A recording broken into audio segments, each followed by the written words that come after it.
লালপুরে পরিবার পরিকল্পনা, মা ও শিশু স্বাস্থ্য এবং প্রজনন স্বাস্থ্যসেবায় নিয়োজিত পেইড পেয়ার ভলেন্টিয়ার পদে চাকরি পূর্ণবহালের দাবিতে মানববন্ধন করেছে ২৪ জন ভুক্তভোগী। নাটোর লালপুর প্রতিনিধি জানান, সোমবার দুপুরে উপজেলা পরিষদের সামনে অনুষ্ঠিত মানববন্ধনে তারা বলেন, গত ১১ সেপ্টেম্বর ২০২২ সালে তারা যোগদান করে। সেখানে উল্লেখ ছিল, কর্মদক্ষতায় সন্তোষজনক হলে চাকরির মেয়াদ বৃদ্ধি করা হবে।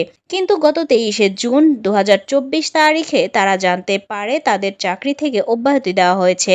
এ সময় রাবেয়া খাতুন, সঙ্গীতা রানী, শারমিন আক্তার, তাহুরা খানম, রুকসানা ইয়াসমিন সহ ভুক্তভোগী ২৪ জন মানববন্ধনে বক্তব্য রাখেন।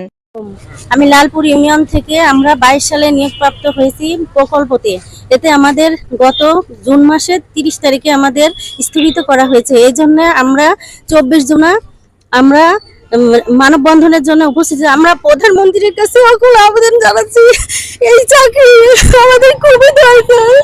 আমাদের কারো বয়স শেষ হয়ে গেছে, আমাদের পরিবারে অনেকে এই চাকরির উপরে ডিপেন্ড করে, আমাদের অনেকে অসুস্থ হয়ে গেছে। আমাদের একমাত্র মাননীয় শেখ হাসিনা প্রধানমন্ত্রীর কাছে একটাই অনুরোধ, যেন আমাদের চাকরিটা এভাবেই চালু রাখুক। আমাদের আর কোনো দাবি দেওয়া নাই।